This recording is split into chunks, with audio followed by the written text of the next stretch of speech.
Hey everyone, welcome back to the channel. As always, I'm Jonathan, your host here at Quick Bird Gaming. Thank you so much for tuning in for another video. I really appreciate that. So, today's video is the next in my series titled How Does It Play Today?, where I look back on games celebrating their 25th anniversary since publishing.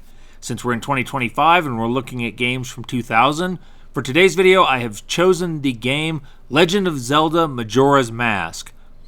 Now, I have very little experience with this franchise. I played the original Legend of Zelda and the sequel back in the late 80s when I was in high school and on the original Nintendo Entertainment System and beat both of those games.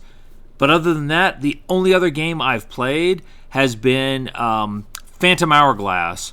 And that was on the Nintendo DS, and I want to say about 2008, 2009, when I had a DS for a while. Other than that, I haven't touched this franchise. So I really knew nothing about this game going into it, and was just kind of curious. I think this is the 7th, maybe the 6th game in the series. And like I said, I went in blind, and I wanted to see how it played today. Majora's Mask picks up sometime after the events of Ocarina of Time. Link has left Hyrule, and on his travels, he's accosted by two fairies who are in employment of this little bastard here, who everybody in the game refers to as the Skull Kid, who is apparently very mischievous and somewhat evil, as it later turns out, who has stolen the Majora's Mask, the game's namesake, and has ambushed Link and is now looking to rob him. And after a little peyote-style fever dream sequence, Link wakes up with this Deku mask stuck to his face that he can't take off, courtesy of the Skull Kid. And of course, the Skull Kid thinks this is absolutely hilarious and pretty much leaves Link to stew in his own juices and runs away. So the game is set in motion. Link's first task is to find someone to get this mask off. His first task, but certainly not the last in your journey. As you pursue the Skull Kid, you'll make your way into the bottom of the clock tower in Clock Town and meet the masked salesman. Now, this cat claims that the Skull Kid is the one who stole Majora's Mask from him and has been wreaking a lot of havoc. He also offers to return you to your former self without having the Deku mask stuck to your face, if you can get back the Ocarina of Time, which the Skull Kid lifted from you while you were unconscious. He'll also ask you to get Majora's Mask and return it to him. The catch, of course, is that he is on a tight time schedule. He's leaving town in 3 days, and he wants you to get the mask back in that window. To complicate matters, once you make your way to the local observatory, you'll find the Skull Kid perched on top of the clock tower, where this son of a gun is actually using the power of Majora's Mask to pull the moon into the earth. And as it turns out, you're on a 3-day window for that before the moon crashes down and kills everybody. And the kid pretty much taunts you and lets you know you're screwed. Okay, now that we've established what's going on in this game and what Link has to deal with, let's talk about the gameplay and how well does it play. The most interesting feature of this game to me is the Ocarina of Time, which once you get it back, Link is able to play this song and it will return him to the morning of the first day. It doesn't matter if you're almost to the end of the third day, you can go back several days, as was shown here and shown in the intro, and get your time over.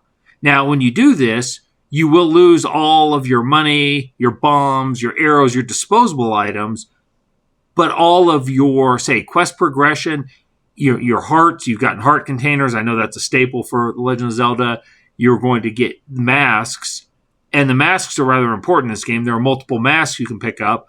All these things remain in your possession, and you have your time back in order to progress the game. And this is something I have never seen before in a game before, this kind of mechanic. There may be other games that have things that are similar, but I thought this was really unique. One thing that's really interesting is that when you reset your days and you go run around, all of the NPCs and such also reset. And the NPCs can be found in different places at different times of day or on different days, but they always reset to where they were. But the things that Link has done are different. And for example, in this scene here, this is before you get the Ocarina back, and you still have the Deku mask stuck to your face. The fairies tell you to go get the Stray Fairy, You will go get the stray fairy and find her in town, bring her back, and when they do, this new fairy will appear. She will run through her little spiel, and then she will grant you a magic ability, which you will need to progress the quest ultimately to get to the clock tower in time on the third day. Now you go through and you reset. You come back to the first day now as Link and not with the mask stuck to your face. You go back and see the fairy, and again, just like they were on the first day, they're fragmented. You go find that fairy and bring it back. But when you when you get the Great Fairy put back together, she gives you a mask this time. She gives you a mask that will help you find stray fairies so you can continue this mechanic throughout the game. And that's kind of a neat progression that each time you go through the set of days and you interact with NPCs and stuff, you come back on that same set of days to do it over. Your progression has kind of stayed. You've progressed as Link, and now you're Link without the Deku mask on, and it gives you a different reward. And the mask that you get here, like the other masks, will stay with you. Now, to me, like I said, I'm sure there are other mechanics. You could even go so far as to say it's somewhat of a roguelite mechanic in the sense that, you progress and you're expected to fail because, it would be extremely difficult, even if you knew what you were doing, to finish this entire game in just one 3-day segment. I mean, sure, the speedrunners may have tried it, but I'm not sure how it would be possible. But so like a roguelite where you are expected to fail the first time to keep your progress and then build upon that. But this mechanic of using the ocarina in order to keep that progress and reset it and then progress yourself, to me, that was really neat. I really enjoyed this aspect of the game. To me, this was absolutely the best part of the game that came from the resetting with the ocarina, is that you are able to interact with all of the NPCs in the game, and almost every NPC has some kind of interaction or mini quest that you can do for them, and you can gain the rewards of helping them out. And trying to figure that out was to me, this was the best part of the game, and having all the different masks that you earn and learning how and when to use them. Trying to work that out was the core of this game. And it's what made it fun. Just by way of an example, the mask I just picked up from that pale dancing guy a moment ago, you can then put on and show these young ladies who are only out dancing at night on the first and second night. You can show them your dance moves and teach it to them, and they will be suitably impressed, call you master, and give you a piece of a heart to help expand your health. All these buried interactions between the characters and all these little things you can find really do give the game a lot of playability. There's so much hidden depth in all of these interactions with the NPCs. I am not going to touch on the fact that these girls are on their hands and knees and calling Link master. I'm going to assume that was innocent and not a subtle wink, wink, nod, nod from the designers. This game does not hold your hand, though. It expects you to figure things out. You'll get hints, you'll get early information, but then after that, the game expects you to kind of solve the puzzles. An early example is dealing with these little bastards here, the Bomber Gang. They, in order to get the code to get in the back door of the observatory where I saw the Skull Kid earlier, they have one of their gang members blocking it, you have to play hide and seek with them, which is really more like hide and tag because most of the times they'll run away from you. However, if you do chase them down, they will reveal the code to you, and like he just said, they'll only tell you once. If you don't write this down, and you need to, once you reset, you go to try to get back in the observatory again, or you need to ever go back, they will make you play hide and seek with them again.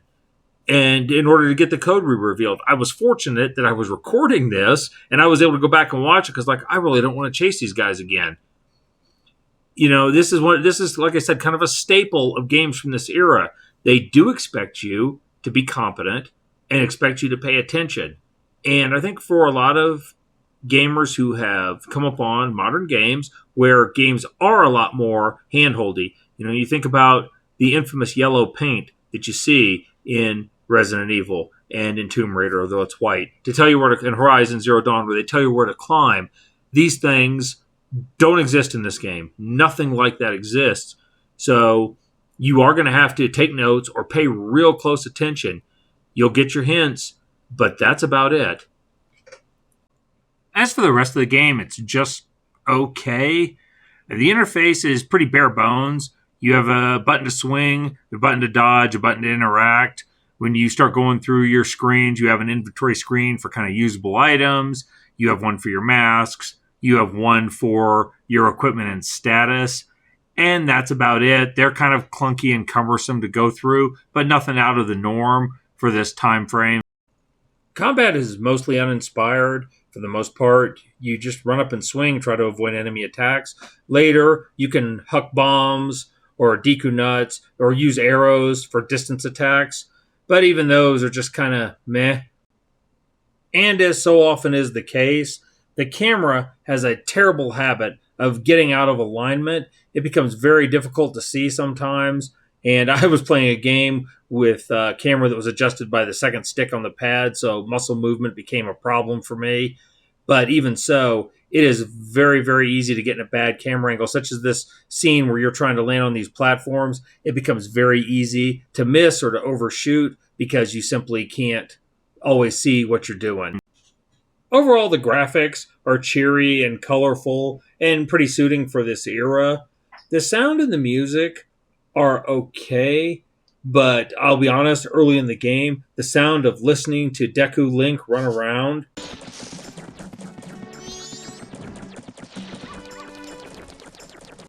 listening to that constant sound effect almost made me quit the game. In the end, I had to turn the sound effect volume down until I got rid of the Deku mask. I think I said Deku a minute ago. I actually don't know which way it's pronounced.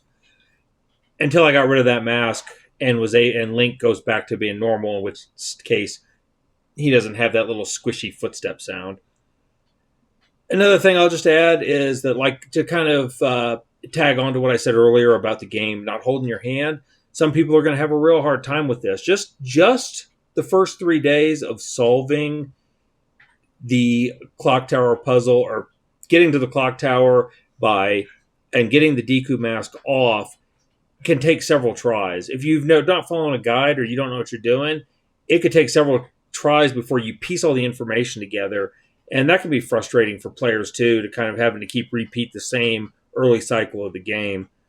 So this is a game that I would say demands patience. And I know not every player wants to play a game like that, but just for, being forewarned, this is not a game you're probably going to pick up and immediately be an expert at. So we get down to the bottom line, and that is, how does it play today? Okay, and I would say that if you can get past some of the more dated aspects, including the interface, the inventory control, and some of the sound and graphics, if you can do that, and if those things don't bother you and you can overcome them, this game actually has an incredible amount of depth to it and a lot of things for you to see and do and interact with. I recommend, if you're an RPG fan, I recommend taking a chance.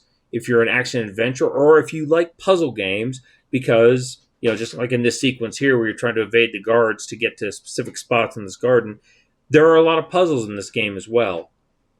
And I think a wide variety of players can enjoy it. Now, unfortunately, I don't know how easy this game is to get anymore. It was originally on the Nintendo 64, and there probably aren't a lot of physical copies left out there, so emulation may be the best way.